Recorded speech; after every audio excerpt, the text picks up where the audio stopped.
How's it going? I think you can hear me. Let me move some of this over here. Just getting set up. How's it going? We pushed the stream a day because I was busy getting World of Krypton 5 out the door. What's up, Mom's Turn? Uh, you are fairly new to the stream. Welcome, welcome. I think you were in the last one, the last art one. Uh, Checked out some of your work. It's really strong. You're really good. I think you're living in Japan, you said last stream. What's up, Diatra? How's it going? Uh, Eric, you're as good as one could be without Fire Emblem. Yes, yes. uh, yeah, I keep putting Fire Emblem on the ballot.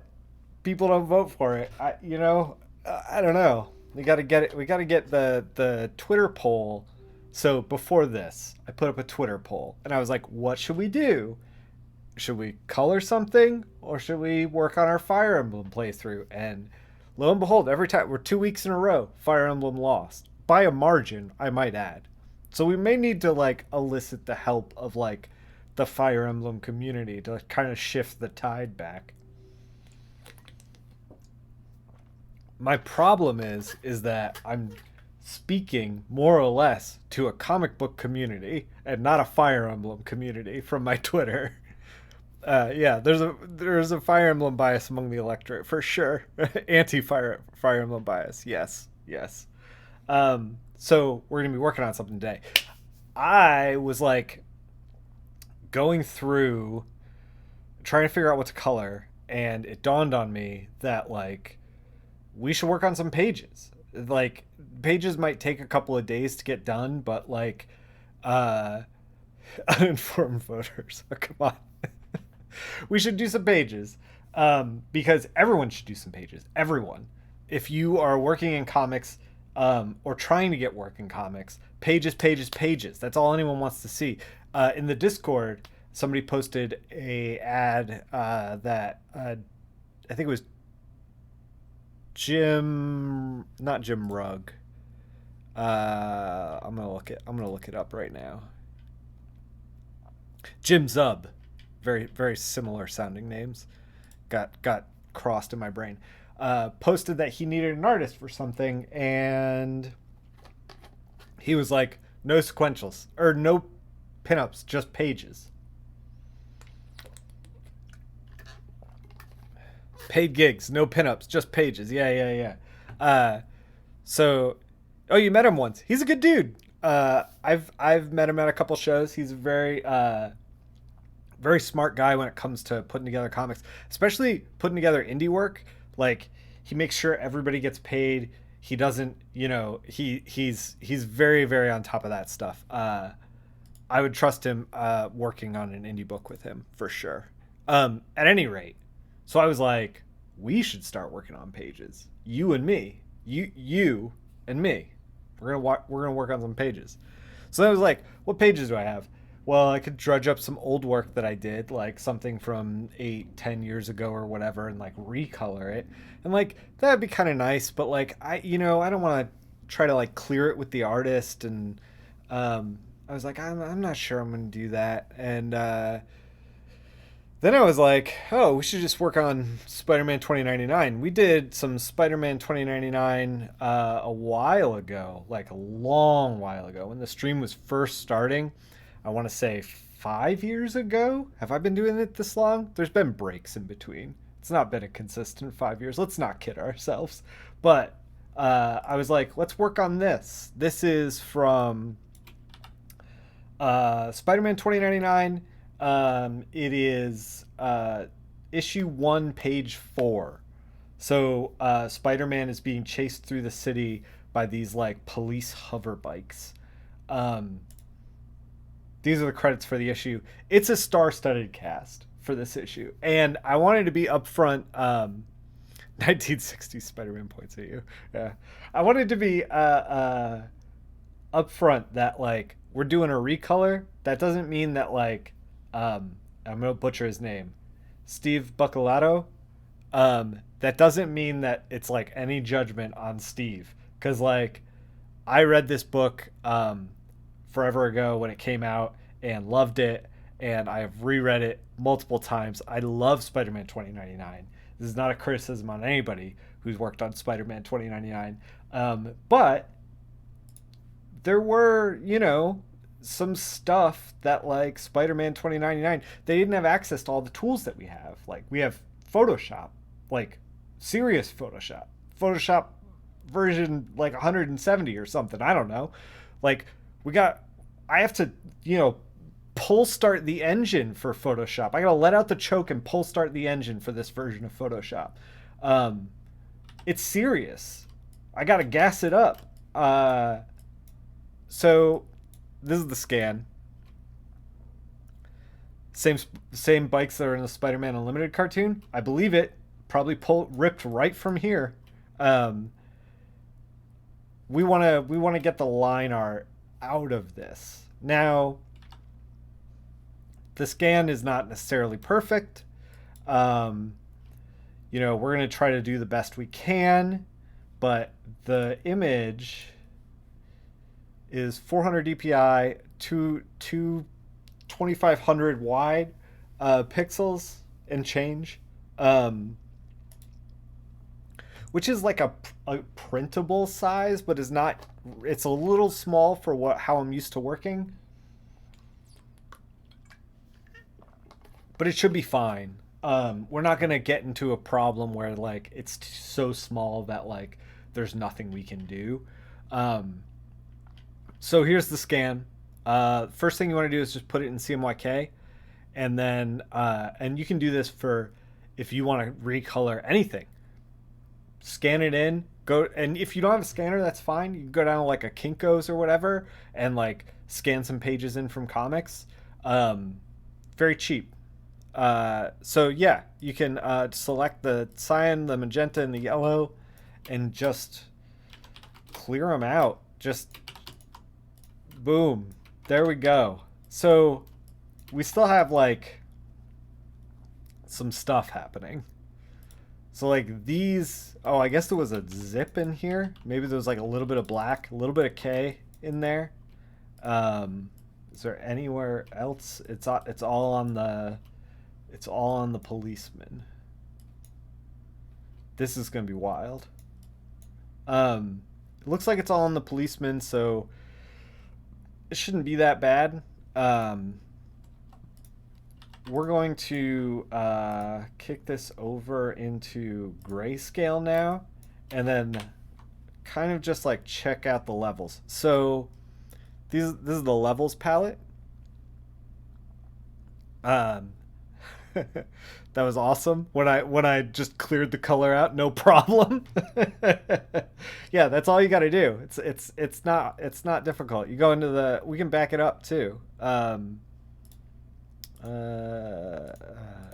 Okay.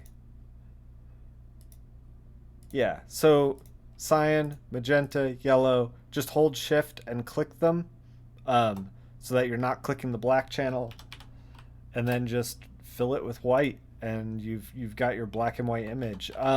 We could try actually cyan, magenta, yellow, maybe like lightening it a little bit. I don't know, that's not going to be anything. That's not anything. I'm very used to only pages things. Most Brazilian comic guys have managers. If you want to set some samples, it's always like 200 DPI samples, no more than 10 files, no pinups, only pages. Yeah. So that's smart. That's what you want. Like if you want to get work in comics, you want like a 10-page like banger portfolio. That's all you need. Oh, you're trying to feed clear your baby at the same time. This is hard. Yeah. So we're gonna get a little murky in here with the gloves and stuff, but we're gonna try to just roll with that. Kick it over to grayscale. This is the levels palette. It's Control L on PC, and what we're looking at here is you see there's like a spike here and there's a spike on the right. Basically, that is a visual approximation of what's on the page. So the spike on the left is the black and the spike on the right is the white. Now this little arrow down here and all these arrows, this is where the most blacks sit. This is deep black all the way at the other end of this graph, right? And this is the middle. This is where it's sitting right in the middle, and this is the highest highs. This is the white. And now we know it's the highest highs because we have, like we can look at it and like this is white. It's white. It's zero. It's zeroed out or it's maximum RGB. But this is looking a little sketchy. This is looking, you can see it here. It's not quite black. So what we want to do is just get in the levels, and we're going to move this to where the highest needle is here, right here. And now we should have a darker black. Yeah, so we have a darker black now. And like I said, this isn't going to be perfect. Like, I'm sure that the way this line art was turned in, it was very black, white, bitmapped. And you could, like, bitmap it like this. And then you have that like hard black, hard white. But there's like a little bit of love in here that like it's lost, and I kind of just want to work with it. Like there's a little bit of delicate line art in here, and I don't want to lose it. So we're just gonna plus like this turns into trash. So we're just gonna keep it like this. So we have our line art, easy peasy. We're going to do it in RGB because we're doing this for web.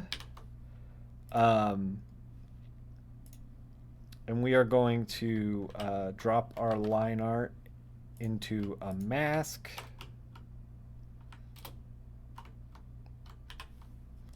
And then fill it. Oop, we forgot to invert the mask. There we go. And we can now just fill this with anything, and it'll be right under the line art. So we have our line art layer here. This is basically, so if you click this little button right here on the lower right, it's like 2 in on this palette, on the layers palette. That will trigger the mask. Here I can back that up for you guys. So we have our line art, right? We're gonna make a new layer. You need that step for your own line art so badly? Well, we're going to slow down and talk about it. This is how I prep all my line art for everything I do now. I used to just drop it into the K and then work in the CMY space. But more and more artists are handing in line art that has like these grays in it, and it like kind of doesn't really work, and those grays like don't really look as good. And I started doing it this way just to evolve with everything else. I mean, I started working on this stuff 15, 20 years ago. So, yeah. So we take our line art and we copy it. Select all, copy. And then we're going to click the mask. We're going to alt-click the mask. So we've clicked it over here. We're going to paste it in. And then we just Control-I to invert it. Okay. And now what the mask does is, if you think of it like, this is a terrible analogy because I feel like everyone under 35 doesn't understand what this is. But like as a photographic negative, back when cameras had film in them. So what basically is going to happen is with this mask, every mask is going to be black and white and gray. Like we can do gray as well. This particular mask that we pasted in is black and white. Now, if we wanted to, let me fill this, and let me fill this. If we just pasted it in without inverting it, we'd have like the opposite of what we want. All the black is now blue, and we're covering up all the white parts. So we have to invert it. By inverting it, all the white is basically showing through, and all the black is getting masked off. A lot of young people are in photography. Yeah, people still use film. Yeah, yeah, sure, sure. I was just thinking like the common like comics reader who is like, oh, I might get into comics. Like maybe hasn't picked up an actual film camera, possibly. I mean, people still use it. I know. So yeah, so we have our color mixture here, our black, and then we have everything that comes through. And the advantage to this, when we get down the line, is that like if we want to color some of this instead of black, we want to be like, oh, I'm gonna color his webbing. Like we can just paint it right in, no problem. So yeah, that's the advantage. But we're not going to be painting any of that, and I don't want to screw anything up with that layer, so we're just going to lock it so that it doesn't get touched, except I touched the mic. Don't worry about that. The fuzzy edge is ugly. Yeah, this is one of the problems. So the fuzzy edge is a little bit weird. Here, we got to unlock it. Fuzzy edge is a little bit weird because we're getting like a little bit of orange mixing with the blue. It might look better flattened. It doesn't look better flattened, but we're gonna have to work within this space. These are very opposite colors, but if we pick like something that is not very opposite, it doesn't look so bad. And you draw on lightly textured paper, so it's hard to get out. Yeah, yeah, yeah. The fuzzy edge on your scans. Yeah, yeah. Well, so we're working with fuzzy edges, but like, if you increase your DPI and your actual raw scan size, you can kind of get those fuzzy edges out. You want to scan big and shrink down, and that'll help get the fuzzy edges out. So like, these edges look fuzzy, but like, you know, at this point, they don't look that fuzzy. They look pretty solid.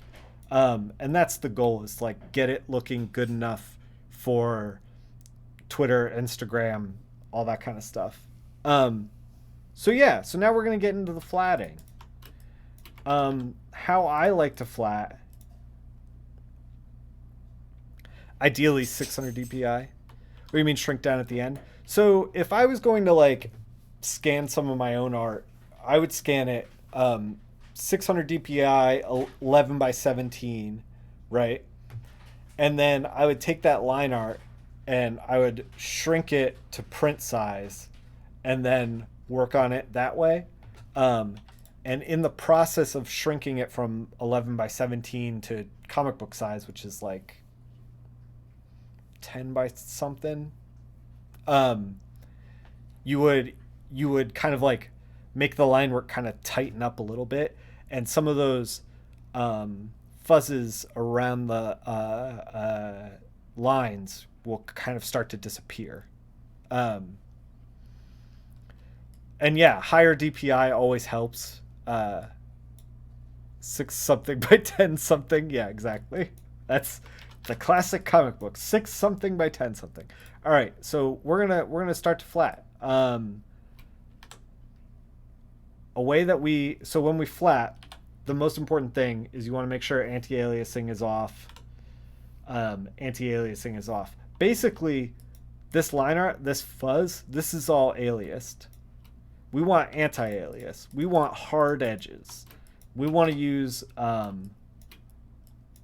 like we want this kind of hard edge, because if we don't have that kind of hard edge, like say we use like one of these brushes, and then like the colorist comes in and they're like, okay, I'm gonna make this green and I'm gonna make this red.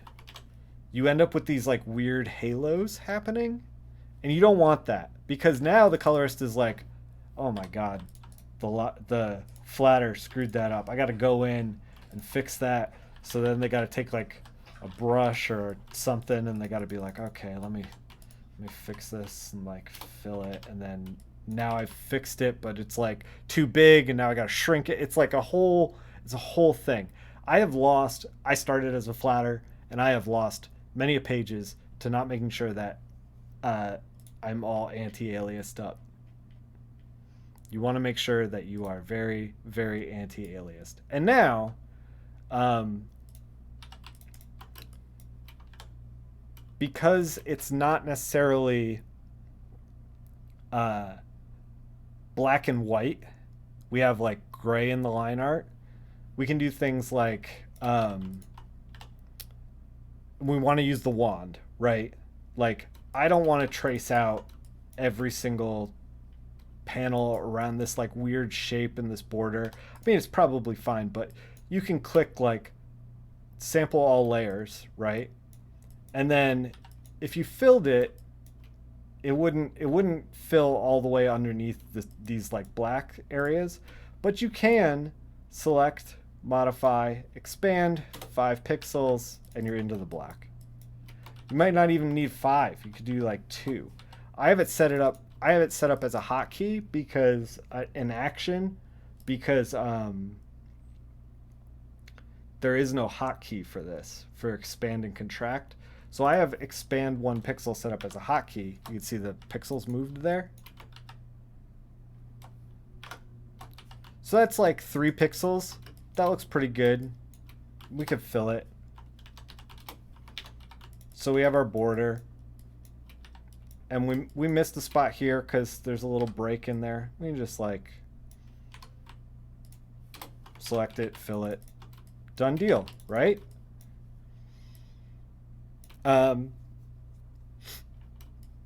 So yeah, let's just flat this thing. I like to work very, very general to very, very specific. And the most important thing to remember when flatting is that you never like flat the same line twice. And what I mean by that is that once like we are about to right here, we've already flatted this whole outer edge, right? So it's like we can just deselect the white and boom, there we go. We're good to go. And now we gotta kind of fix this a little bit. And I'm just taking the wand and like, or the lasso, and just getting in here and doing what needs to be done. This is very, flatting is very, to do it fast and well is a skill. But once you kind of figure it out, it's almost like washing the dishes, if that makes any sense. Like, there's a lot of stuff that happens in comics where it's like, okay, it's big brain time, you know, and you gotta like really focus. And then there's a lot of stuff in comics where it's like, okay, I know what I'm doing, I just need to get it done, and so we're just gonna sit here and do it. So now we've broken apart the top half from the bottom half, and we will continue to break it apart by taking and deselecting this panel.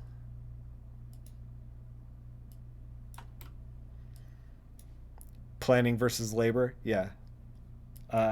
Yeah, I mean, as long as you've, and like I've flatted, I don't know how many pages, like hundreds and hundreds of pages. So I'm pretty good at knowing what to do and like how to flat.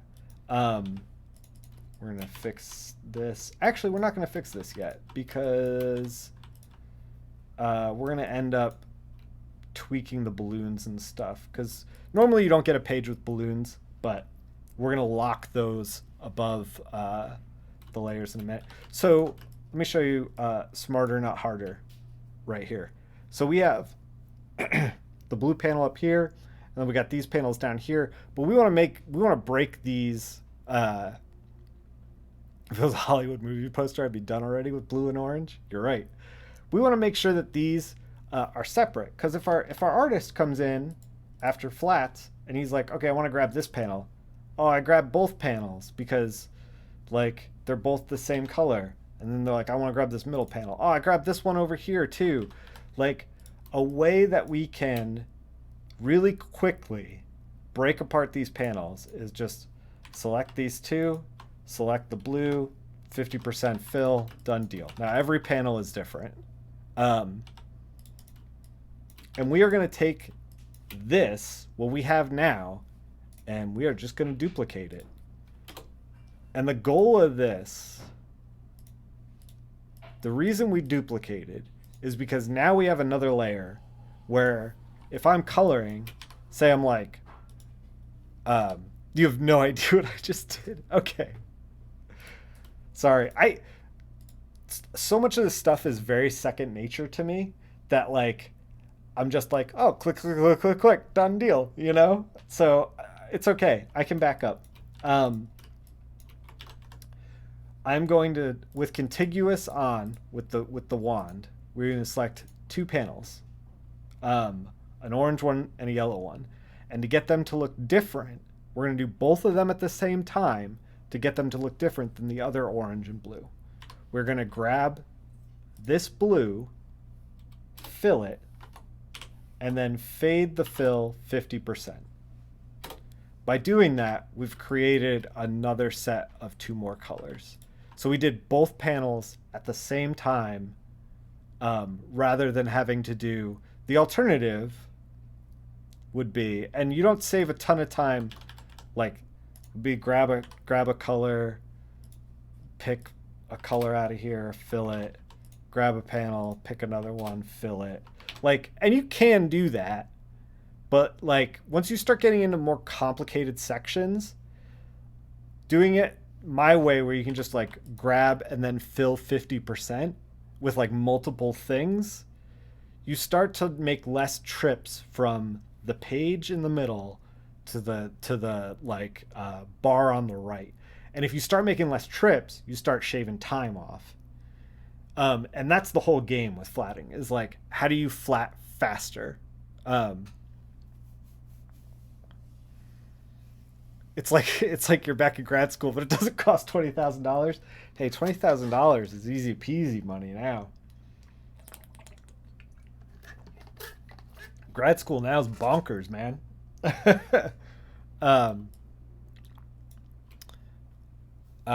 Yeah, you almost did that Hal Foster page teaching how to draw Prince Valiant. He starts with a circle and then some constructive lines. Step 3, the drawing's already done. Yeah. So yeah, that's the battle. It's like you want to get it so that you're not like going back and forth and back and forth and back and forth. Like I could take this blue, you know, and we could select every building here, fill it 50%, and then deselect two of the buildings out, fill it 20%, and those two shades will look different, and they'll look different between the panels and everything. It'll save a bunch of time. Cheap. That was only cheap grad school. Yeah. My student loans were bonkers high. At any rate, we have this now. These are every panel broken up. So we're going to duplicate the layer. The reason that I do this is because, and then I'm going to take the layer and I'm going to crank the fill down to 0 and I'm going to lock it. So the reason I do this is like when we're working on this page, when we're doing our actual color, if I ever want to be like, okay, I just need this panel. Like, I just want to work in this panel. I can just click it. And click this layer, click this blue. We've made that selection. Click this layer, click this yellow. We've made that selection. So even if, like, we've colored this whole thing. Picture, we just went green on it, and we colored this whole thing. I can still be like, all right, I need this layer. I'm going to select it. I need this one. I need this panel. Okay, I selected this Spider-Man, and then like I got to deselect, you know, we went too far. We can kind of like still kind of move around. Gives us a little maneuverability, and we're gonna do that same kind of thing once we back up a little bit, yeah. We're gonna do that same kind of maneuverability down the line from this point. We're gonna start to block in shapes. We're gonna do Spider-Man same color throughout, cops same color throughout, but we're gonna do it in a way where if we want to just grab the cops, we can. And I'll show you that in a minute. But first, let's get these word balloons out of the way.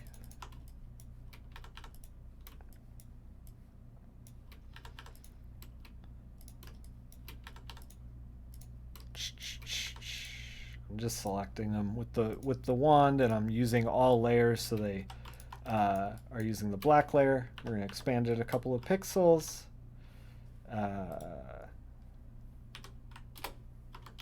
Fill it with white. There's no caption boxes on these pages. No. Okay. So from here, we're just going to make sure that we get underneath all of this. Fill it. Move over here, do the same thing. We're washing the dishes now, see? No, I usually get pages without word balloons. It's just that I'm working from a scan of this particular Spider-Man book. So since we're working from a scan, it's like a finished product already. 99% of the time I don't get balloons. Every once in a while I do. And they do help your colorist. Like, balloons let me know, as a colorist, balloons let me know, like, I could put a bunch of detail on, like, a vase in the background and then end up being like, oh, that got covered by a balloon. Like, I save a bunch of time if I know where the balloons are. First, when I worked on Umbrella Academy Volume 3, they were so far ahead by the time that I signed on.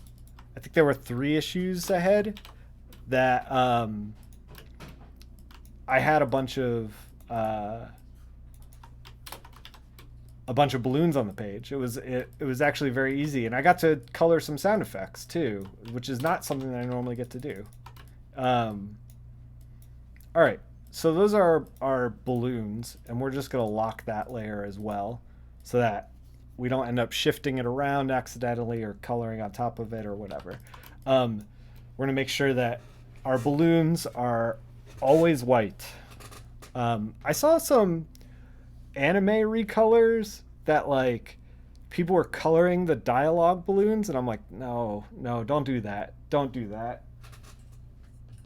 That's like it's too much. Like, you're putting too much down to juggle. Who normally does the sound effects? The letterer does the sound effects usually. Sometimes the artist will draw them in, and in that case, I might tweak them. Yeah, letterer does it. All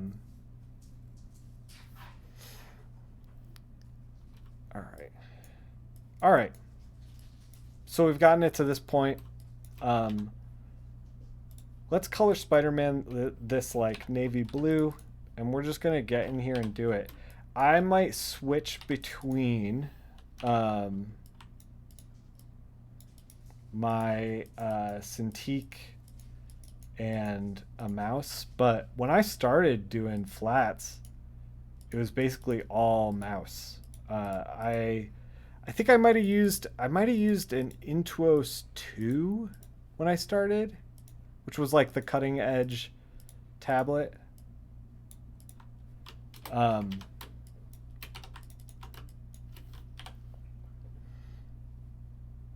What if the character speaks in red? The letterer would deal with that.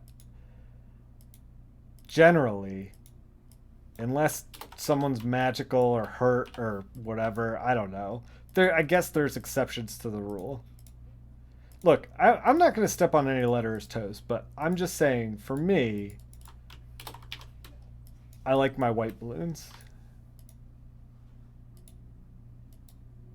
The reason that the white balloons work so well is that that white or that black text on the white balloons is a beacon in the night to somebody reading a comic. And you start getting fancy with it. You start being like, oh, I'm gonna do red on yellow, and it starts to compete with the actual art of the comic book, um, with the coloring that's happening. So by doing that, if somebody hasn't read a lot of comics in the past, they might start to get lost. They might miss a balloon, you know? Um, it's possible.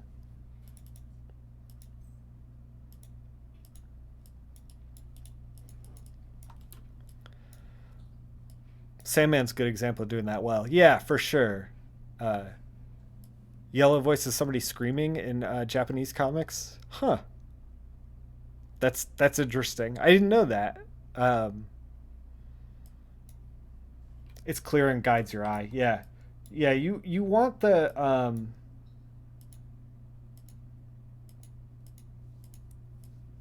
good letterer will guide the eye and like put in good work. You know, like they'll help you out. A good letterer, man, a good letterer makes or breaks a comic book for real.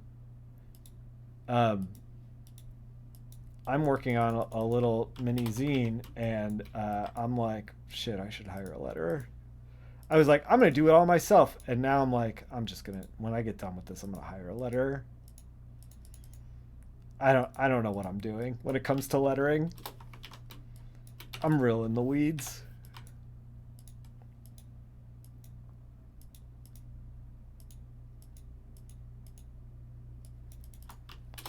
Um, Narration blocks are usually yellow. Yeah, yeah. Narration blocks can be any color. Sometimes they even have like in some like Justice League books where you got a lot of characters like on the page and they're all thinking like Batman might have a little bat next to his and Superman might have a little S next to his, you know, stuff like that. Comic Sans for life. Get out of my chat.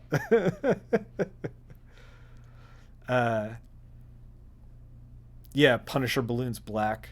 Uh, yeah, oh yeah. Manga recolorists that like you find online, they go buck wild. They paint the gutters, they paint the the balloons, they paint everything.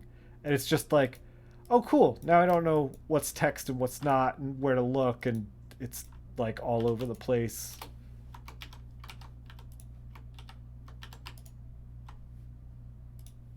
So if you notice,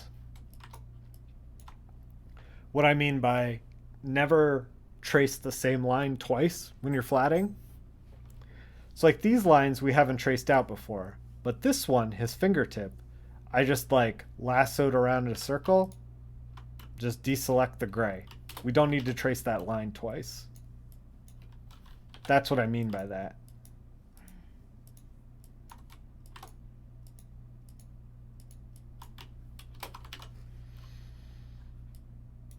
These professional colors? No, I think they're fan stuff, but they're very good stuff that people do online.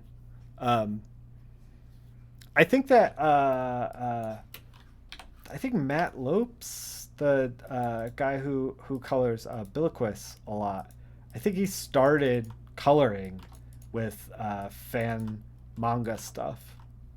I think he did. Don't quote me on that. But I think that's a thing.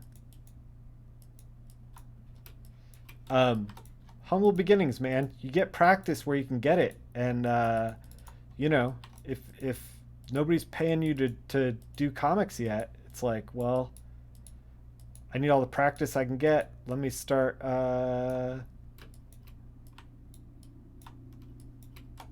Just give me black and white manga pages. Let's go. You know. Mostly amateur guys, passionate dudes. Some of them are pro. Yeah, yeah. I mean, look, man, we're recoloring Spider-Man because, or Spider-Man 2099 because I like Spider-Man 2099. Like, here we are doing some fan shit. Like, who cares? Plus, like, the line between fan stuff and pro stuff is so blurry these days with, like, the internet and clicks and how people make money and sell prints and, you know, sketches and commissions and whatever, you know?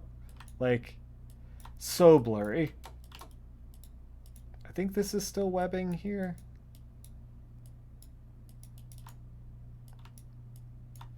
I'm trying to use just mouse for this. To prove a point that you could do it with a mouse. But a lot of this stuff I think I would. Oh, did we missed some pixels. They're not gonna get away from me. I know where they live. In my computer. Alright.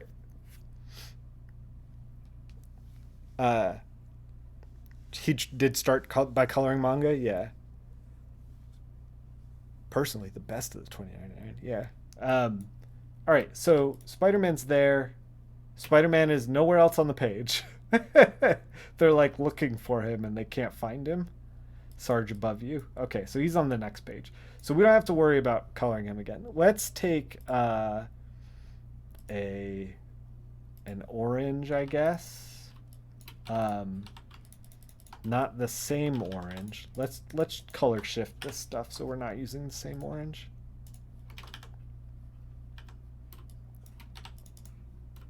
Were there other 2099 series? Oh yeah, man. There were other 2099 series within this line. Like Spider-Man existed alongside Punisher 2099, Ravage 2099, which was like a new character, X-Men 2099, Doom 2099. The Doom book is so good. Yeah, Ghost Rider. I think there was a Fantastic Four. Some of these were very short-lived. Like I think the Fantastic Four one only ran for like 6 issues, and then they were like, "Oh God, this isn't working. We need to go back." The Spider-Man one was the one that was like the far and away successful one, but they tried a bunch of different ones. And then much later they rebooted it with like Spider-Man 2099 got like a new costume and stuff and at one point, and I worked on with Scott Koblish and Jerry Dugan, I think. The name is escaping me right now. I might pronounce it. I might have been pronouncing it wrong. We did some Deadpool 2099, which was like a new, its own thing. I really love those books. All right, so we got guy over here. We're gonna do guy over here in the same color. Now, you're not supposed to do this for the final flats, but we're not in the final flats yet, and that will become clear once we kind of get going.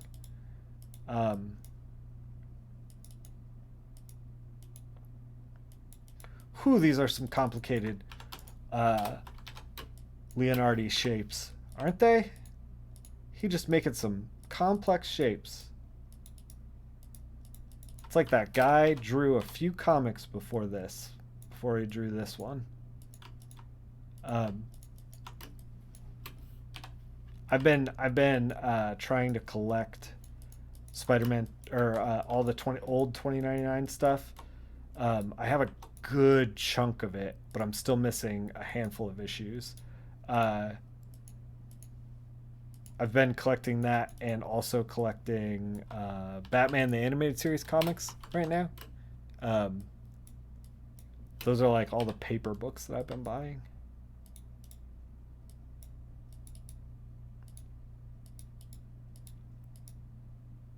I've been buying other paper books, but not to collect. Like, what I do is because I don't like. Oh my God, what are we doing? I got lost in the sauce for a second. what I like to do when I buy comic books is uh, read them and then give them away. So, like a buddy of mine back in Connecticut that like we grew up reading comics together, like he and I'll send him a care package of like a bunch of books that I had read and enjoyed, or stuff that I think he might like. Rick Leonardi's so clean. Yeah, he's so good. I can't tell if this build. I think that's building. Man, but look what Rick Leonardi's doing. He's like, let's create motion. Okay? He's like, the bike is falling in the same direction as the buildings are climbing upwards. It's creating such like kinetic energy.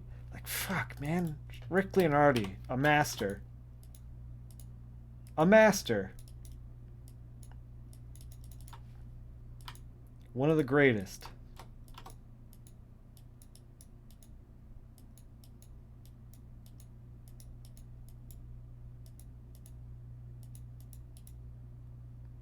Click, click, click. There we go. Okay, so right there, again, never trace the same line twice. We already did Spider-Man, so I'm just going to deselect fill. There we go. Oh shoot, we screwed up. We should have deselected this. Oh no, how will we survive? Finally, our credibility is still in check. So what I'm just trying to do now is like block things out, like block out characters and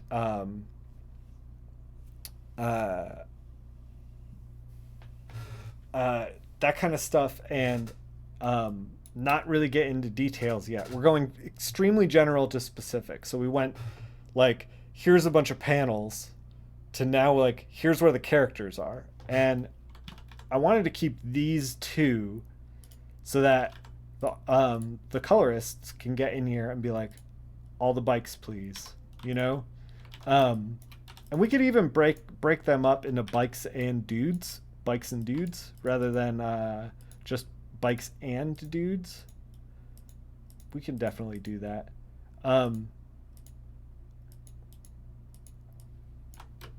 The whole goal of flatting, by the way, this is incredibly important. The whole goal is to be like, how do I make this easier for the colorists? A lot of people think the goal is just like, oh, I'm just like putting down color for the whole thing, and like who gives a shit like what color it is, or what you know, what the vibe is, or anything. Like, no.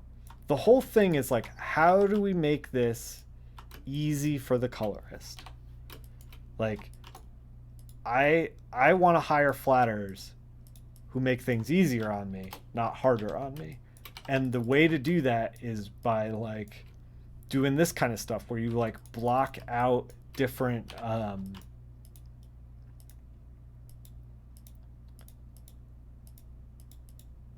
different people, different spaces. You got to be detail oriented, but also like, you know, like this guy is in the foreground, this guy is in the background. I'm gonna need to play with these elements, so these elements need to be separate.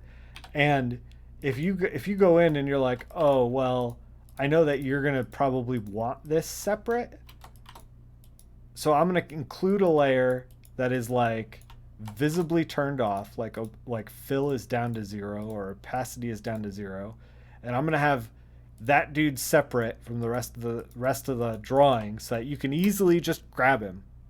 Then like, you just made my life a lot easier, because then I don't have to sit there and go, all right, I need this dude. All right, click, click, click, click, click. You know, like helmet, face, gloves, bike. You know, I got to sit there, and then it's like, the bike matches the bike below him, so I gotta like deselect the other bike by hand. It's like when you start to like, if I filled this dude like this, you know, if I made this fill, this shape doesn't help anyone, but like this shape does. Like, this is separate from this. These guys go together because they're on the same plane. You know, like as a flatter, like thinking about that stuff will help make your flats a lot better. Anticipating what your colorist needs. And you know what? You know what makes will make you a better flatter with that stuff? Doing your own coloring. Like, and honestly, you know, if you're flattening pages, that should be the end goal. Like getting comfortable with Photoshop and like getting ready to color your own stuff. I know a lot of flatters who started as flatters and are celebrated colorists now. All right, we're gonna take this orange again. I don't know what the hell to do with this stuff. We should have, man, we should have saved the other Spider-Man page because who baby. All right, we're gonna try just to do the best we can with this. I think these were like spotlights, like this kind of thing. When if you're flatting something like this, just do the best you can. Because chances are the colorist is going to have to get in here and start painting. No cheating. You got to figure it out from what the artist drew, right? But he might have put like an original note on this stuff. Like, come on. Like, I don't think Rick was like, figure it out. Like, I think the colorist probably had a note or something from these pages. Back in the day, like this was probably made. What am I doing? Why can't I select this?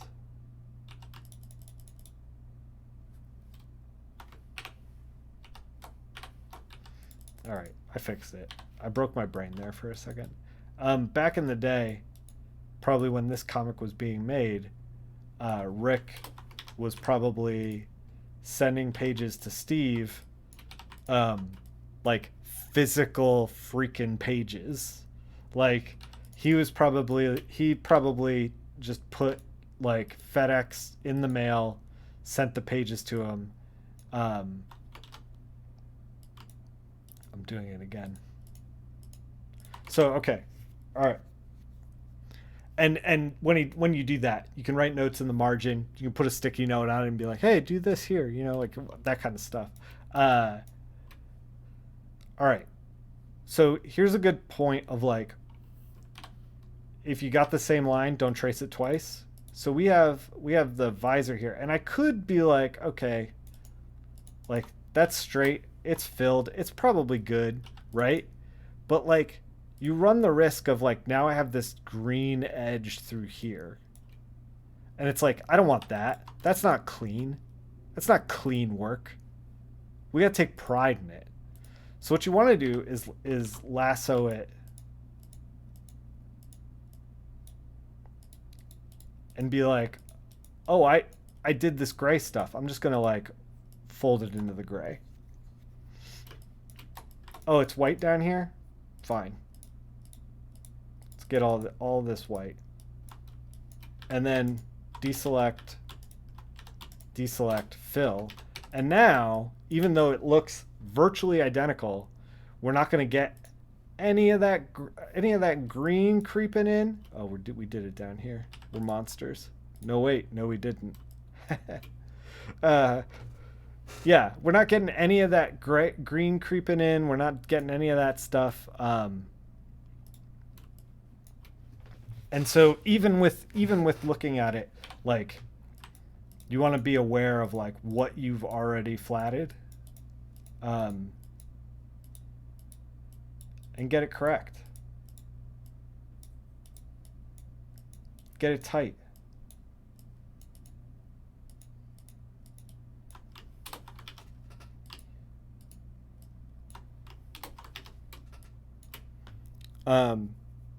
Let me catch up on chat. The only negative part about flatting, you don't have time, you don't get the script. Is this a guy? Is this a motorcycle? I don't know. Yeah, a lot of it is interpretation. A friend of mine who doesn't read a lot of comics started doing flatting, and there's definitely a language of comics that you kind of have to understand to get like, oh, this is this thing, this is that thing, you know. Um, there's a language of cartooning that is, I feel like, interesting. I don't know if we went into the green well enough, so we're gonna do that. Um, does the colorist separate the lines themselves when you're working with a scan? What percentage of comics nowadays do you think are traditionally inked? Um, I don't know if there's a percentage of stuff that's traditionally inked. Uh, it just really depends on who you're working with. I know Jeremy Hahn, like I work with Jeremy on some stuff, and he inks all, he like crow quills all of his stuff. It He has assistants and stuff like that, who help him out with scans and stuff, so he doesn't have to do that stuff. But yeah, he crow quills. Everything he does is original. But there's also artists who like pure digital. Like, I really, nowadays there's no like right way to do it. There's no like perfect way to make comics.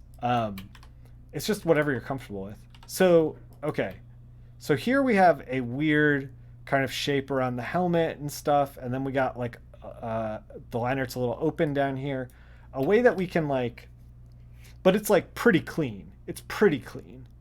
Um, it's very hard to tell because there's old school artists everywhere. Yeah. Am I given a guide? Sometimes when I'm coloring, I'm given a guide, but like mostly, no. Like Superman's cape needs to be this specific red. No, I'll talk about that in a second. Let me just show you one thing. Here's a quick flatting tip. So this shape is weird and curvy and whatever, and it would take time to trace out. We can just like plug this hole up and then select it and then expand it because it's not black white. The line art's a little fuzzy, and then fill it, and we're good to go. That way it's like 3 clicks, 4 clicks rather than 20 clicks, 30 clicks, something like that. Now you do want to make sure you get this stuff. Like I said, we want clean work. I'm trying to do some clean work. There we go. All right, so the bikers are blocked out. What else do we have going on? Well, we've got buildings. We've got sky. Is this part of the bike? This looks like part of the bike. We didn't do this part. When I started working on Justice League Infinite, which, by the way, the trade for Justice League Infinite is coming out very, very soon. Y'all should pick that up because not only is it what I think is some of like my best work as far as like old school, no nonsense, just like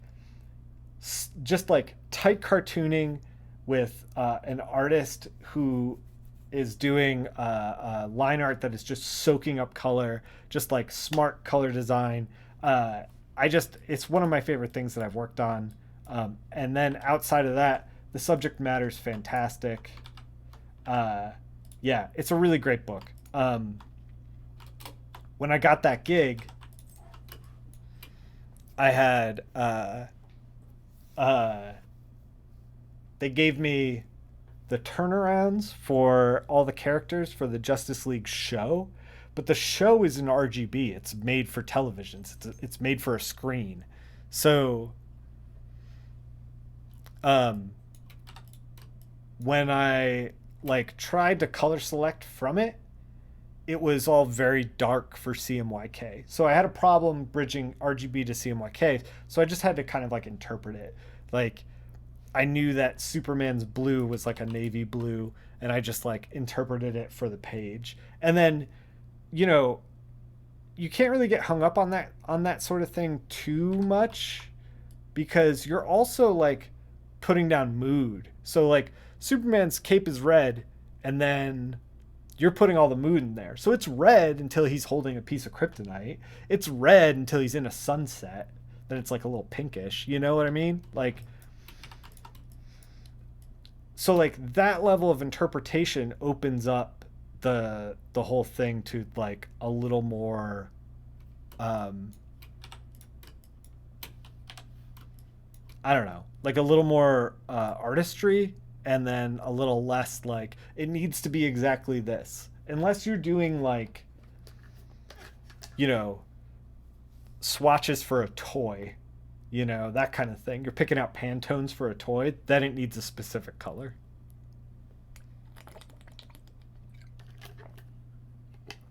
All right. So, there's all kinds of stuff in the backgrounds. Let's try to solve them. I'm just going to start like, so I selected this one, and we're just going to, I'm just general blocking stuff out. So we're going to deselect this one, fill it 50% with this blue. We're going to deselect this one, fill it another 50%. So now we've kind of like blocked out these three shapes, and that's all we're doing. Very, very general shapes. That's all I want to do. So we're going to select this green, and we're going to do the same thing. We're going to block out this one, because I assume these are all like buildings that are whizzing by. They're not the same building, so we don't need to like really kind of get in here and figure out every single building, you know? So we can get this one blocked out, this one blocked out, and then we'll do this guy back here, this like big main building. Man, by the way, again, Rick Leonardi, master of his craft, is just like, people like, this panel is two bikes flying through some buildings, and people will go nuts trying to render out all the bikes, render out all the buildings, and Rick is like, these buildings in the background are way back there. I'm just going to draw like a box. And like, it fucking worked. Like, he knows what he's doing.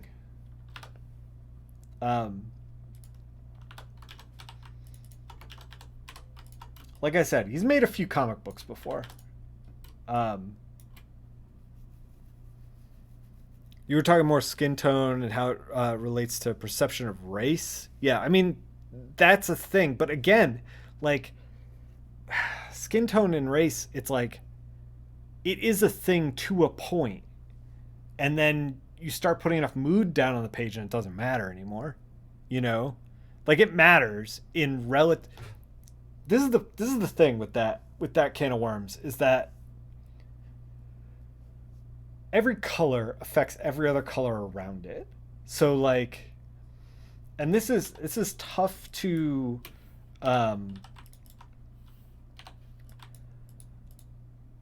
it's tough to vocalize, like, but it's easy to see when you start like playing with swatches. So we had a one of the things that we used to do in college for our color theory class. We had this thing where we had a book of swatches, and they were all like Pantones. It was a very expensive book that I did not want to buy, and each Pantone was a specific color. And we did this thing where we took it was two big blocks. In fact, I can just illustrate it. Let's save our work first. Let's save before we go on a rampage here. So we would take,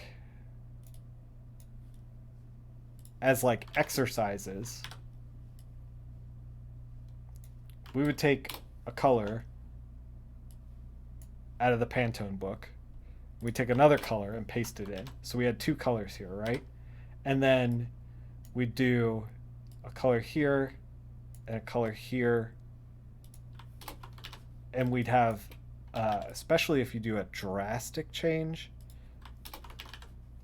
we have a color here that looks different than a color here. And like that was the thing. This is the meme that went around like 5 years ago of like, is it a blue dress?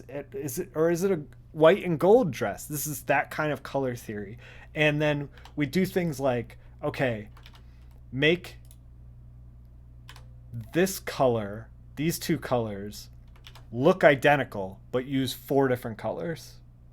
So it was like stuff like that. So every color affects every other color around it. Um, and we made like a bunch of these swatches. It was so incredibly boring, but it was like we needed to get that like that idea driven home that like every color will affect every other color around it. It'll change in your brain. Um, it's optical illusion stuff. And so when you start to like get into skin tones, it's like, okay, well, like people's skin tones like soak up color. And like, you know, somebody in a nightclub, as long as like a person with darker skin has a darker tone than a person with lighter skin, then like who cares what color it is? You know, if you're in a nightclub, it's just like, oh, just make it all blue and pink and green or whatever, you know, because there's disco lights and whatever. Disco lights. What am I, 100 years old? Um, uh, so yeah, I this was not what you asked, but I went on a tangent. Yeah. Also, let me say, also we also make comics within a CMYK range, and very very dark skin uh, will be tougher to replicate on the page without muddying inks. So like you really need an inker and an artist who is interpreting that skin tone on the page well, to a point where they are treating that skin tone different than a lighter person's skin tone, so that the colorist, it isn't like them just being like, I don't know, and they chuck the ball to the colorist. The colorist is like, well, I'm working within a small range here, so we're gonna get as dark as we can. But you know, like I see a lot of people complaining about one of the things is people complain about Storm's um, inconsistent skin tone, which is fair, because it has been inconsistent. But it's also like different colorists are working with different parameters, and you know, people don't understand mood lighting, and then they're like, "Why is it light?" And it's like, "Well, it's like she's getting blasted with sunlight versus like she was in a dark club earlier, so it changed." It's like, you know, I don't. It's such a skin tone is such a moving target. Um, I don't know. Anyway, let me catch up on chat. Uh, he was talking more skin tone and how it relates to perception of race. DC being real strict on colors for their iconic characters. I've never been in a situation where like DC was like strict with me about colors on iconic characters. Like I've colored the Justice League. I've colored mainline Justice League books, and they've never been like, you made Superman too light skinned. You know, like that's, or like you made, I don't know, uh, John Stewart Green Lantern too dark skinned. Like it's, they were, I don't know. I sometimes I'm like, I wonder if that was the note, or if the note was something else, or if the editor was frustrated with the artist in general, if it was like a general wide note, like, you know, like I wonder if there was something else going on when I hear stuff like that. But who knows? Maybe there was nothing. Maybe it is what it was. I don't know. Um, your first job this year was a flash chapter, and the colors has to keep all the characters' palette just like the previous chapter. It gave you samples. Yeah, a lot of times, like, um, I prefer uh, uh, stuff to be like midday. Some colorists like colors that are very dark. I prefer stuff like very local color. Like, thank you for the follow, by the way. I caught that one. Um, I like local color. I like, like skin tones that are like this, that are like, this, uh, this. I like grass that looks like this. Like I like stuff like that because then I can go in and start to add washes of color, and I'm not being influenced by whatever the flatter put down. But occasionally, I'll be pressed for time, and I'll be like, "Hey, Joel Bartlett does a lot of my flats, nearly all of them now, which I'm very stoked about. He's very good. I'll be like, "Hey, Joel, we're pressed for time on this issue. Do you think you don't have to, but can you match this stuff?" And he'll be like, "Yeah, sure," or he'll be like, "No, I don't have time," which is totally within his right. Um, Superman's cape has to be this shade of red. Green Lantern's glow has to be this green. No, I haven't really gotten notes like that. I don't know if it's just because I've been coloring comics for a long time that I like. I don't know. You put enough comics under your belt, and suddenly it's like, oh, I've nailed it. Like, or if it's something else entirely. Maybe I just get lucky. Maybe I just get nice editors. I don't know, but um, I got kind of lost in that conversation, noodled on these guys a little bit, but that's fine. Let's do some of these buildings. Just too good. Just built different. That's what it is. No, I do get notes. I do get those notes sometimes, but it's never like, I don't know. I There's also like two breeds of colorists in mainline books. There's colorists that will play to the local color like a lot. Um uh where they like everybody in local color, kind of like Superman's always, red, yellow, and blue, and like, you know, uh, that kind of, and then like hyper rendered and like that kind of stuff. And I kind of find that stuff a little boring, so I try to inject as much um, mood and character into the color as possible. And I feel like if you get moody, sometimes you can get way off track, and then it's like Superman's reading a little pink, and then you're like, oh, okay, I'll wrangle him back in. But like I get that note occasionally. Um, but I mean, I don't know. These are also just like basic notes. Like I'll get these notes from time to time. It's not a big deal. Does that make sense? I feel like I'm kind of rambling about this, but they're never like it needs to be. Like I think what you're asking is they might give me a note that's like Superman's skin tone's looking a little orange. Can you bring it back to local a little bit? And I'll be like, sure. Um, but they're never like, okay, Superman's uh, cape has to be cyan 0, magenta 100, yellow 100, K 0. They're never like that. They're never that technical. All the indigo was all over this place. Light purple, gray, periwinkle, light blue. To be fair, we cannot see indigo in the visual spectrum, right?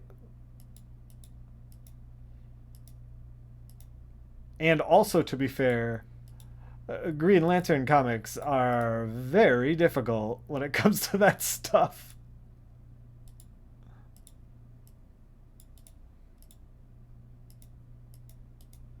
The reason Green Lantern stuff is really difficult when it comes to stuff like that is because uh, it's ultraviolet. I'm thinking, yeah, uh, put more action into this. I'm the colorist. Uh, Green Lantern stuff is always really hard with that kind of thing because, like I was saying before, color doesn't exist in a vacuum, and like unless the ring is like shining on a darker surface, it's hard to make it glow. So it's like if Hal Jordan's in like a well lit room and then he's glowing green, it's like you can make him green and the editor might be like, make him glow more. And it's like, I don't know how. Like he's in a well lit room, you know? That is a thing sometimes.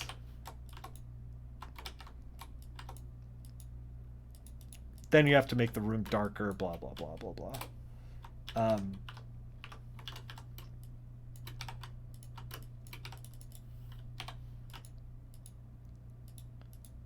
So I can understand how you put somebody who has a glowing ring in various situations, and then suddenly it's like the ring's color's a little different. And it's like, well, it's reacting to the color around it. Um,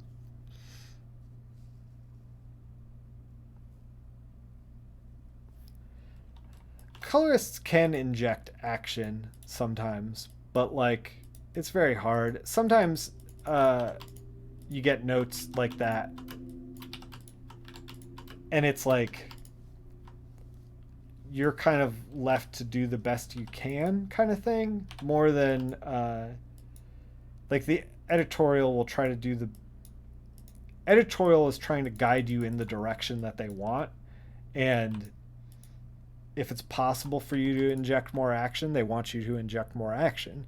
And like, sometimes you got to just like try to interpret the note. This is the thing with notes too, is like, especially if you're working with an editor who is not necessarily very artistic or maybe even green a little bit, just like not super experienced. The editor might give you notes and then you're forced to interpret the note. So they might say, this needs to be lighter. And what they're actually asking for, because they don't understand how the color's working on the page, is like, this is as light as it's going to get. Make everything around it darker so that it appears lighter. That kind of stuff. Make the lighting more dramatic. Yeah. It's just not articulated well. Exactly. Yeah. I mean, this is why I think that everyone within comics, letterers, editors, everybody should just try to make some comics and like figure this stuff out, because it's complicated, and we need to understand how to ask for what you want. Like that's such a big skill. You would think that like it'd be easy to just be like, oh, I just know exactly how to ask for what I want, but it's not. And a lot of times too, like that note in particular, like colorist please inject more action, feels like a note that's like, oh, I should have caught this in the line art, but now that I'm seeing it in color, I'm having a different reaction to it. Or I'm spending more time looking at it now that it's in color, and I wish that there was more action in this. How can I get the colorists to do everything they can to put more action into it? There's a lot of stuff, even like pencilers, inkers, like I've gotten pages where like I've done colors and then they've been like, "Oh shoot, can I patch this one thing?" Because, you know, everybody's like overworked and trying to get this book out on time, and sometimes you just like your brain betrays you. 100%. Your brain's a freaking liar. Heck your brain. Don't trust it at all. Not for a second. People are having a big conversation about, do you flip canvas or not? Always flip canvas. Flip the flippin' canvas, because your brain's a liar. Don't trust it.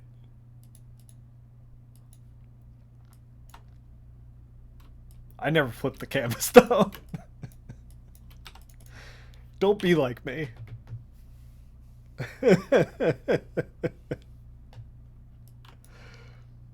Yeah, you will get used to what you're looking at, and then you will stop seeing your work objectively, and like, yeah, it's a whole thing. It is a whole thing.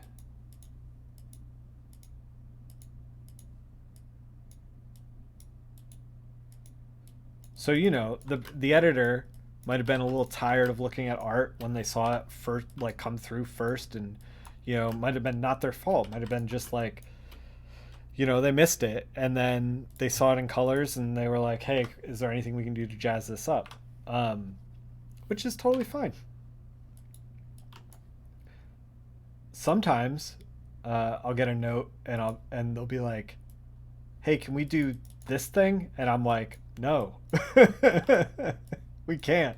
Very rarely. You got to pick your battles, but like every once in a while, it's like, actually, no, that doesn't make any sense because of this. You know, like, and good editors will be like, all right, and you got to make your case. That's the thing, is you got to make your case. Um, Good editors will listen. Bad editors will be like, just do what I want.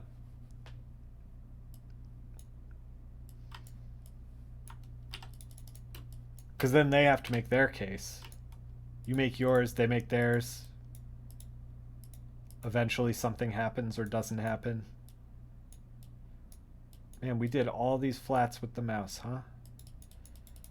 Never made one mistake. I've definitely made some mistakes.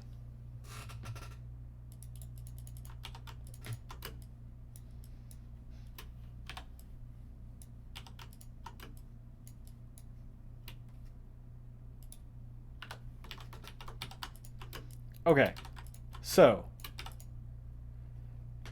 this is like, we're getting more specific. You weren't lucky, you just jumped in your chair. Sorry.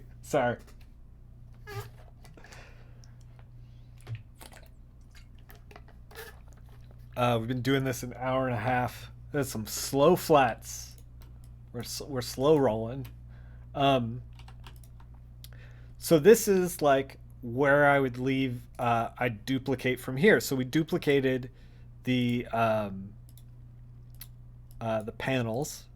So now we're able to do this. Like, we're able to go in and be like able to help the artist. We duplicated that layer again. Now we have this. And if the artist is like, I just need to work on Spider-Man, they can just be like, click Spider-Man. And they're like, oh, I just gotta grab all the bikes. 2 clicks. Grabbed all the bikes. If they're like, hey, I just gotta get all of the background in the first panel, then they can be like, okay, click the first panel, deselect Spider-Man and the bikes. Now they have all the background selected. Chew is hyping the stream. Oh, nice. That is very nice of Charlie to do that. So yeah, by doing this, by breaking it up into panels and then like general shapes, you can kind of start to like help the artist out in like, they're looking to grab certain shapes, certain like, combinations of things. You're giving them options. And by giving them options, you're saving them time.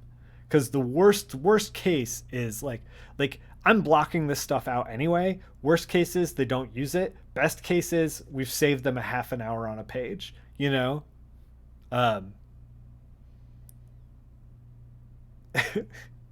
but they can't have any lights. Make it work. Yeah, exactly. Is the book dark enough? Should we just darken it entirely? I don't know. Are we gonna try to sell comic books, or what are we doing? All right. So from here, we can start to break things down into what we're actually trying to do. So Spider-Man, the Spider's Man. I'm trying to remember exactly how his suit looks.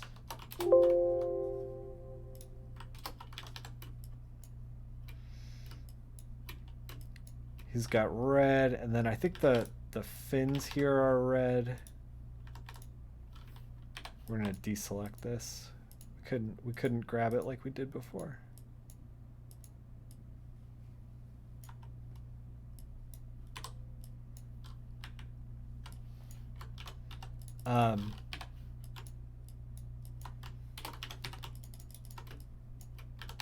And you notice that, like, since we're working general to specific, I don't have to like click around as much anymore. Because we can just like deselect this stuff.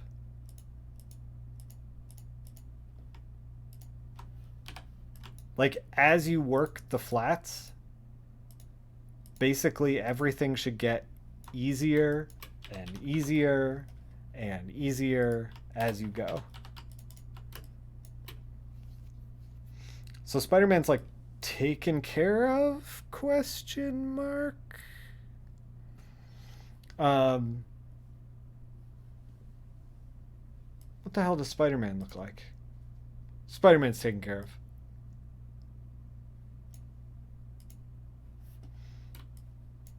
Okay. Let's separate all the bike dudes from their bikes.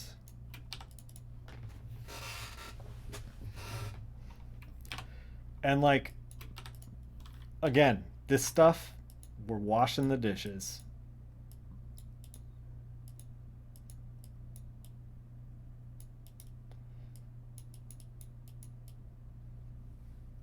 This is just like, all right, now we're doing this. When I was flatting, before I had like a decent coloring portfolio and I was coming up, I just like put on The Simpsons and then just start flatting. Like, it's a very like chill way to just spend time. We are deselecting the bikes. Just like I started watching, you run out of stuff to watch too. So I was like, NCIS, there's like 40 seasons. Let's just go. Let's just try it. Not stuff that I would normally watch, but I'm like, I need something.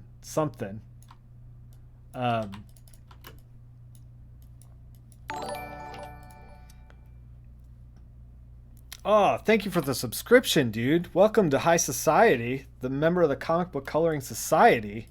Look around you, my friend. Everything is gold. You are now part of the Comic Book Coloring Society.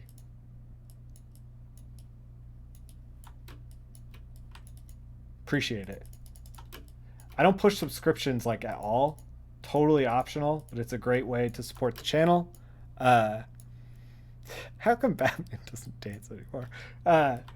It's a great way to support the channel, and another great way to support the channel is to go to nickfilarty.com and hit up the shop and buy some books or prints. It's also a great way to support the channel. And actually, it's also a great way to support my dog exclusively, because the money from that, from the website, goes directly into my PayPal, and all I use my PayPal for is to buy my dog treats and food and toys and stuff. I just got her a Hulk toy. If you want to buy my dog some stuff, basically what I'm saying is, go pick up a print. She'll love it.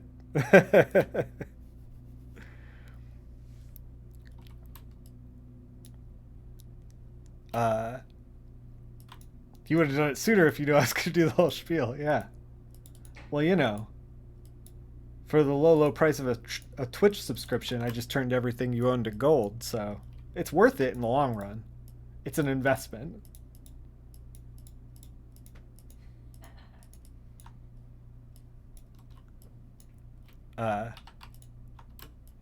You remember the whole saga of me getting her? Yeah. She was, yeah, up and down.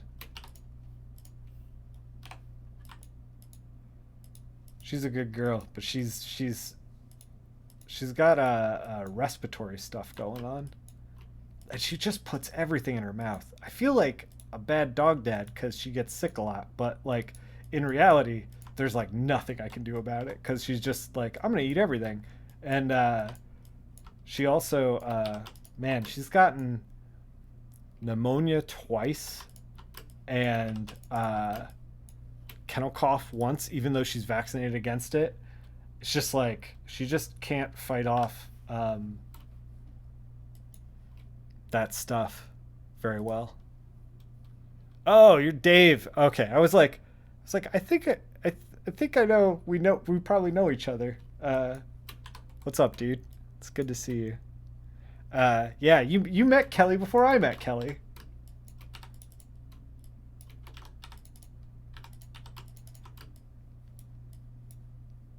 Um, Thank you for chipping in on her treat fund by subscribing. I appreciate that.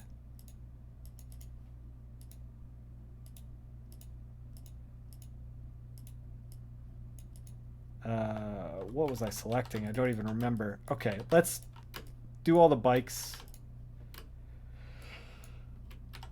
Um, I guess they're going to be orange like they were originally. Although I'm not sure that it's gonna stay that way once we start coloring, which I don't believe we're gonna do tonight because it's already been like an hour and a half.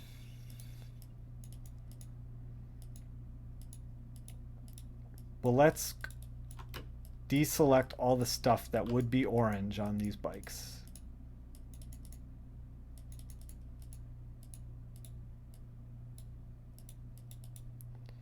Man, uh, Dave, you were like one of the last human beings that I hung out with um, in New York City for New York City Comic Con before the lockdown hit. Uh, I had our restaurant trip to like sustain me emotionally for years and years. I had to bank that thing hard. All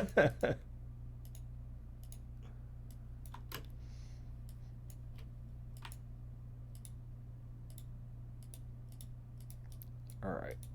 This is probably yellow. This is we're just gonna put a line here. We're gonna make this yellow like that. Um,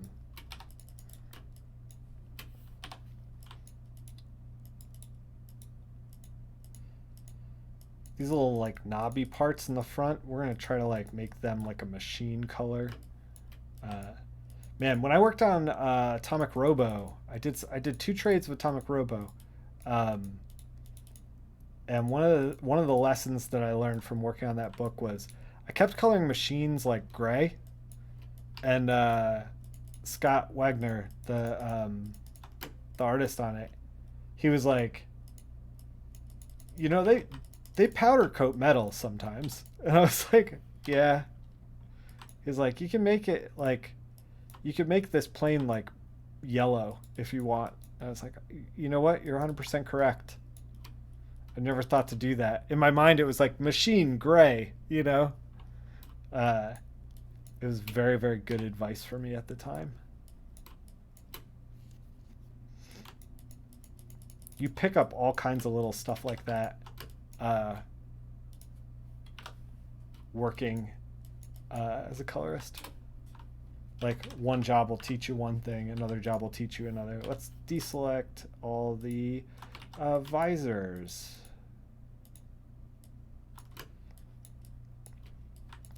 So basically this is how I flat. Now we're just like getting specific. Get rid of this visor, get rid of this visor. This weird shape here.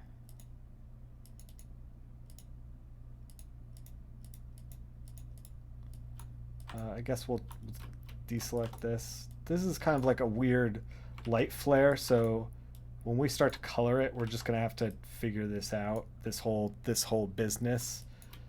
Um, but we will figure it out.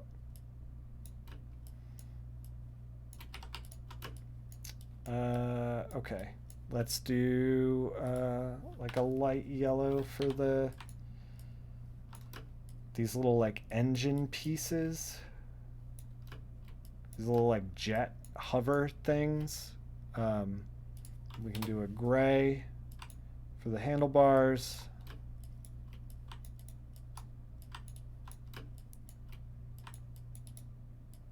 And maybe the stuff in the front. Now, if I was flatting this for somebody else, I might have like put more detail into this. But since I know that I'm flatting it myself, or for myself, I know that like I'm going to prefer to get in there and start painting. So I am kind of tailoring this for me a little bit, a little bit. Um, okay, the bikes are taken care of. Bikes are done. Let's work on the dudes.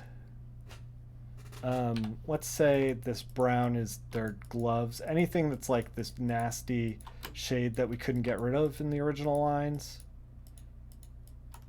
Is this like brown?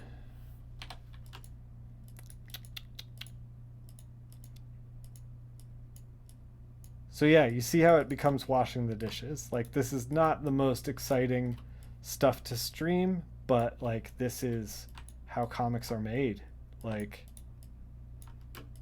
uh this isn't the most necessarily like artistic or flashy thing, but it is what it is. When I was coming up in flatting, the reason that I feel like it's important for people who want to be colorists to learn how to flat is because uh, not only will it improve your speed by putting more time into Photoshop, but it will also give you flexibility. So I reached out to a couple of colorists who are coming up, and I was like, hey, do you need to pick up flat work?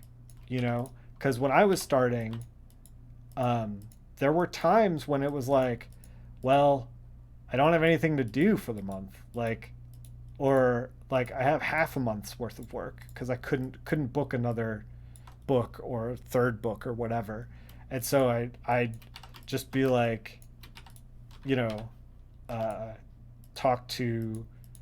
I flatted for Lee Lowridge when I started, but I would also talk to like I emailed Matt Hollingsworth out of the blue and was just like, "Hey, do you need flats?" And he was like, "Sure, here you go." And I was like, "Excellent," um, just because I like needed the money, and it gave you a little flexibility, you know, um, and nobody has to know about it, you know. Don't tell anybody about it. Erase this from your memory.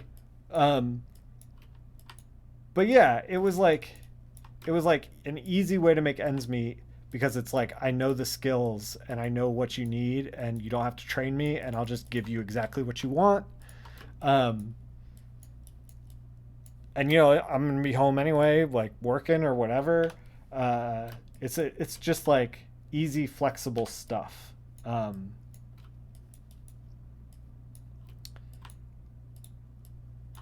Thankfully, the response I love either response when I reach out to colorists who are coming up and I'm like, hey, do you need flat work? I love both responses because the response is either uh, no, I have too much work already, or the response is yes and thank you. Like I love hearing that they're busy and working and enjoying comics, and I love being able to help them out as well. Um, hey, can I fly your kite? Yeah, exactly, exactly.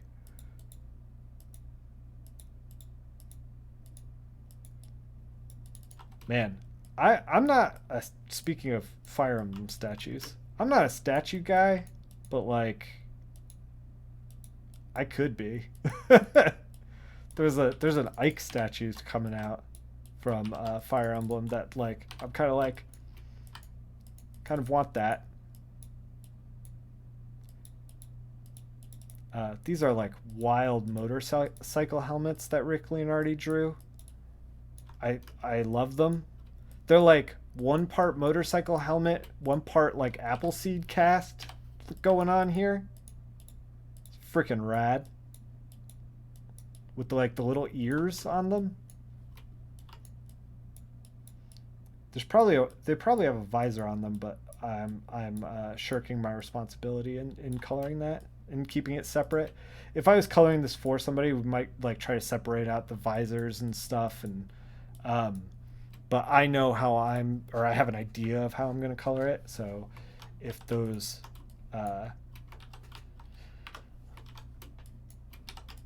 don't get colored, it's not going to be the end of the world. However, if I did hire somebody to do it, I'd be like, why didn't you color those? Please. Please color them for next time.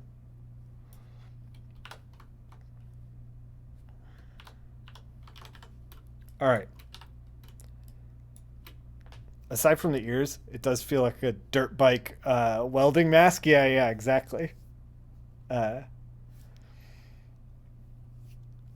don't know if it's promoted Ike or pre-promoted Ike. I just saw that it was going to go live, and I was like, do you kind of want that? Every once in a while, I see a Batman statue too, where I'm like, maybe. But man, I do not own my home, and I do not want to move delicate statues from place to place, and I do not have any space to put delicate statues. So that solves that problem. Also, some of those anime statues can get a little bit weird. See, the thing is like, I want to own some of those anime statues, but what I also want is Shannon to be able to look me in the eye. I would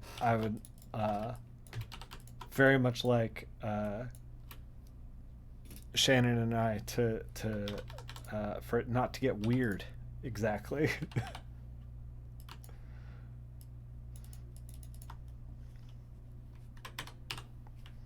Now I'm just blocking in the shapes for these buildings. We're just trying to, windows, stuff like that. Easy peasy. Like I said, we've done a lot of the heavy lifting already. We're just getting more and more specific, and it's like a lot of times when I was flatting, it was like kind of an emotional thing. You build momentum as you go. And if you don't have momentum, like it gets harder and harder. And I found the easiest way to create momentum was to just like have color on the page, which is why I start so general with like each panel. Cause like if each panel is colored, then like we're already practically done, right? Is that how it works? Each panel is colored, it's basically done. But seriously, when I would like try to do each individual thing, like each individual piece one at a time, it would take forever, and it would feel like it was taking forever. Ooh, we are deleting things apparently.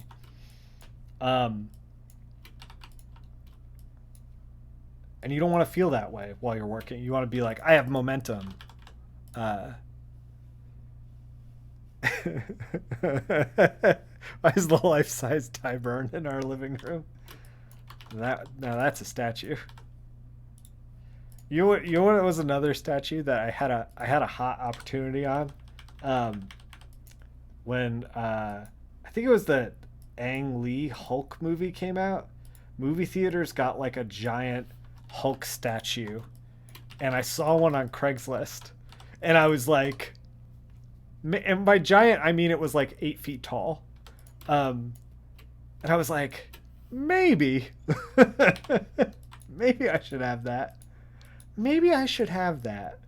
And I was like, should I have that? And I asked my roommate, and she was like, no. No, you should not have that. I was like, fair enough. One of my other Craigslist regrets uh, was that I saw a full size skee ball. We're talking 15 feet of skee ball when I was living in an apartment in Philly, up for sale on Craigslist for like $200. And I was like, it broke down into 5 foot sections. So I was like, I could just store it somewhere. And I was like, I really can't. I can't in good conscience buy this thing. I'd have nowhere to put it. And I did not. But I still think about that skee ball every single damn month. Every single month that's gone by in the last 10 years, I've thought about that skee ball. Like, could have had it. Could have had that skee ball.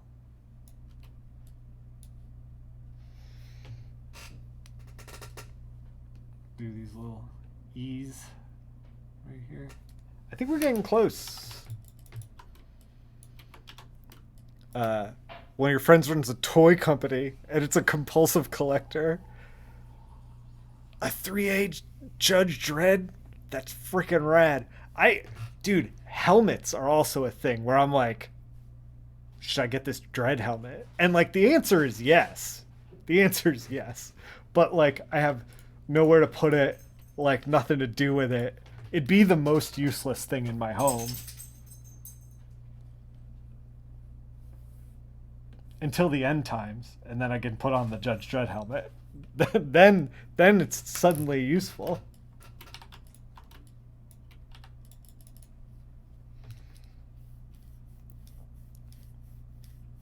Ski Balls, your Walter White shares that company? Yeah, exactly.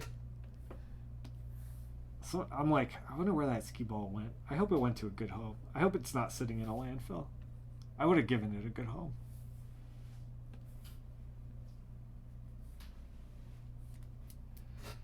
Man, we got a little sloppy in here, huh? Well. Are we finished? Kind of. These guys could be like blocked out a little bit better, but I think overall, maybe not. Maybe this needs to get, we need to figure this stuff out just a little bit.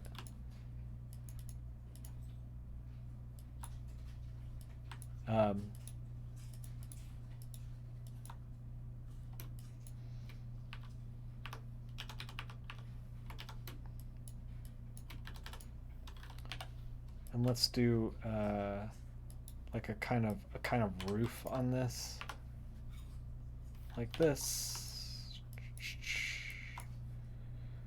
Well, I'm a little sloppier now that it's late in the stream. Suddenly you are the law. Exactly. Once the purge happens, then I can roll up to cell block D on my motorcycle, with my Dredd helmet on. Look, man, I've been lifting a little bit of weights. I can get that Dredd bod. Hashtag Dredd bod. I think that this thing is entirely flatted. I think that from here, the only thing we're gonna do is start to change the flats and prep it for color because, you know, I don't want these bright neon green buildings, but largely I think we're done. I'm gonna save it. I'm trying to figure out if there's anything else that's like kind of hanging out, but even while explaining it, this oh man, you want to see my favorite Punisher 2099 cover? Let me see if I can find it.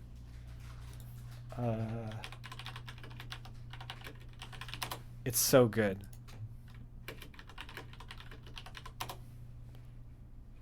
Oh, I found it. I found it instantly. I knew it in my heart and in my blood. Look at this thing.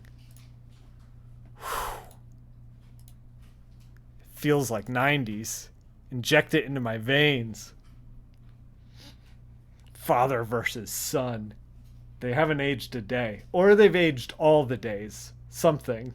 I can't tell exactly. What is this shape? I don't know. It's so good though. It's so good. Oh man, the '90s were a hell of a drug.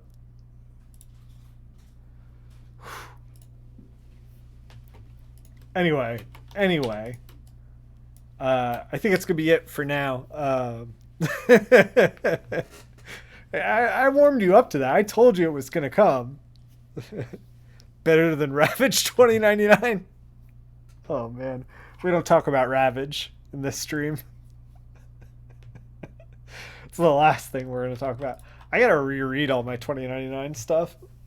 I gotta figure out what issues I'm missing too. I gotta do an inventory. I actually just dragged out a bunch of comic books because I did an inventory of all the Batman the Animated Series books that I've been missing. Um, they're storing food in their cheeks. Yes, they are. uh, anyway, I think we're leaving it here. This is like what I'm looking for when I want like finished flats, that kind of stuff. Um, because we have a couple layers here. We have like the flats layer, and then we have things that are broken down, so I can grab like the bike over here, or Spider-Man, or like this building, that building, this whole building. You know, like you can grab like chunks of areas, or I can just grab entire panels. Like, you know, if I want to make like, oh, this guy's shocked here, so we're gonna do that. We're gonna do that whole panel in like a red like that. You know, we can do that. We have that option.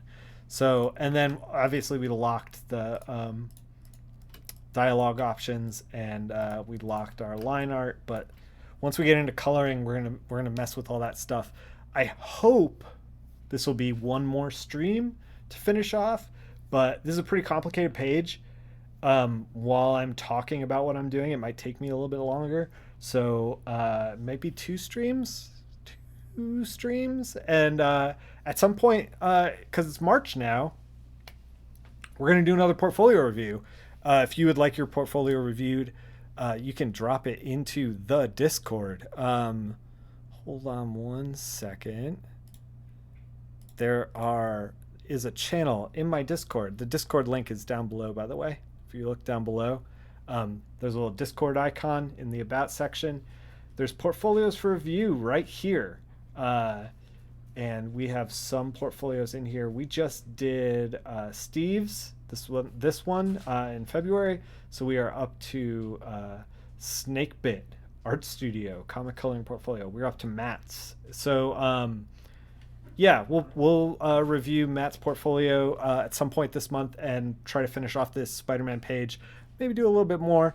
And it's free. Just drop your portfolio in there, and you'll be all good.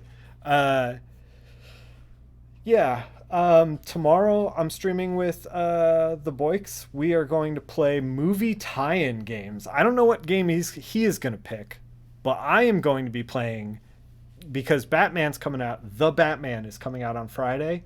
In honor of the Batman, I'm going to play the Stone Cold classic Catwoman on the GameCube, starring Halle Berry. And I think it's going to be a great game. I think it's going to be a banger. So you don't want to miss that. It's going to be 8:30 Eastern tomorrow. Yeah, until then, keep making comics. And if you have any questions about flatting or anything that I did, or want to see it slowed down or whatever, the VOD will be posted, and you can always just hit me up on Discord, ask questions, let me know.